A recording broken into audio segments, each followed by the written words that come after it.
Hi friends, எல்லோருக்கும் இனிய வணக்கம். உங்களை மற்றொரு அழகான வீடியோவில் பார்ப்பதில் நான் மிகவும் மற்றற்ற மகிழ்ச்சி அடைகின்றேன். காலையில் எழுந்த உடனேயே இல்லத்தரசிகளுக்கு ஒரு குழப்பம் வரும். அது என்னன்னா, இன்னைக்கு என்ன சமைக்கலாம்? காரக்குழம்பு வைக்கலாமா? இல்லை சாம்பார் வைக்கலாமா? அப்படின்ற கன்ஃபியூஷன் மோஸ்ட்லி எல்லா இல்லத்தரசிகளுக்கிட்டேயும் இருக்கும். ஒரு நாளில் நம்ம இந்த வேலையை செய்யலாமா? அந்த வேலையை செய்யலாமா?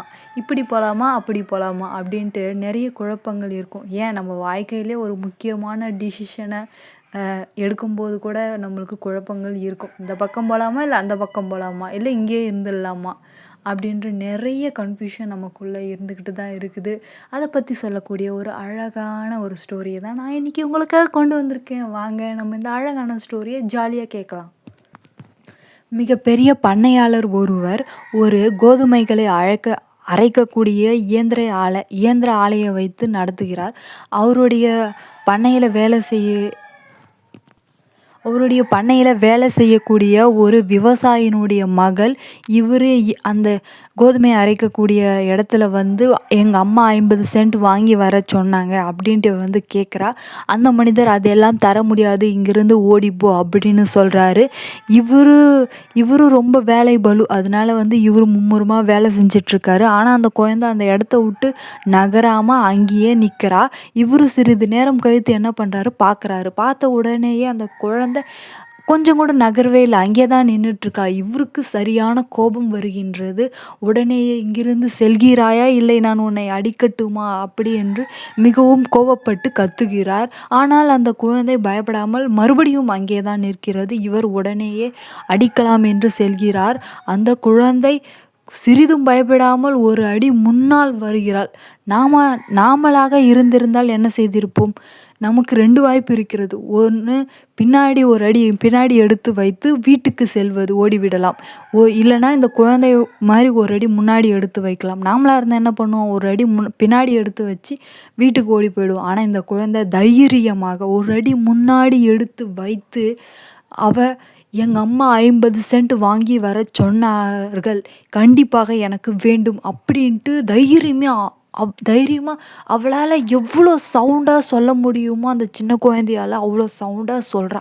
இந்த மனிதருக்கு ஒரு ஆச்சரியம், அப்படியே ஸ்டன் ஆகி அங்கேயே நிற்கிறார். என்னடா இவ, நான் அடிக்கலான்ட்டு வரா, கொஞ்சம் கூட பயப்படாமல் ஒரு அடி முன்னாடி என்கிட்ட கேட்குறாளே அப்படின்ட்டு இவர் ஸ்டன் ஆகி அப்படியே நிற்கிறாரு. உடனே அந்த குழந்தை கேட்ட காசை அவ கையில் கொடுத்துட்றா. அந்த குழந்தை மகிழ்ச்சியோட அவள் வீட்டுக்கு போகிறா. இவர் அங்கேயே ஸ்டன் ஆகிட்டு அப்படியே யோசிக்கிறாரு. ரொம்ப நேரமாக அவர் யோசிக்கிறாரு. அப்படி அந்த மனிதர் என்ன யோசிச்சிருப்பாரு?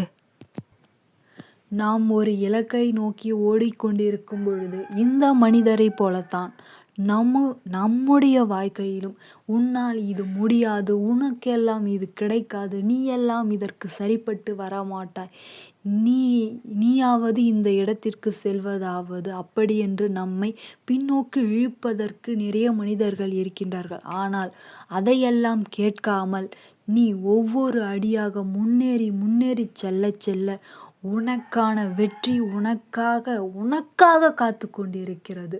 அதனால் முன்னேறிச்சல், ஒரு அடி முன்னால் எடுத்து வை, அதற்குப்பான பலனை நீ கண்டிப்பாக அடைவாய். உனக்கான வெற்றி உனக்கு கண்டிப்பாக கிடைக்கும். அதைதான் இந்த சிறுமியினுடைய கதையிலிருந்து நாம் கற்றுக்கொள்ள வேண்டிய மிக முக்கியமான பாடம். முன்னேறிச்சல், ஒரு அடி முன்னால் செல், தைரியமாக செல், உனக்கானது உனக்காக காத்து கொண்டிருக்கிறது. Thank you so much. இவ்வளோ நேரம் இந்த வீடியோவை பார்த்ததுக்கு ரொம்ப ரொம்ப நன்றி. இந்த வீடியோ உங்களுக்கு பிடிச்சிருந்தால் லைக் பண்ணுங்கள், ஷேர் பண்ணுங்கள், சப்ஸ்கிரைப் பண்ணுங்கள். Thank you very much. உங்களுடைய பொன்னான நேரத்தை இந்த வீடியோவில் நீங்கள் ஸ்பெண்ட் பண்ணியிருக்கீங்க. தேங்க்யூ. வெற்றி அடைய வேண்டும் என்ற தீராத இலக்கு உள்ளவர்களால் மட்டுமே இந்த வீடியோவை முழுமையாக பார்த்துருக்க முடியும்.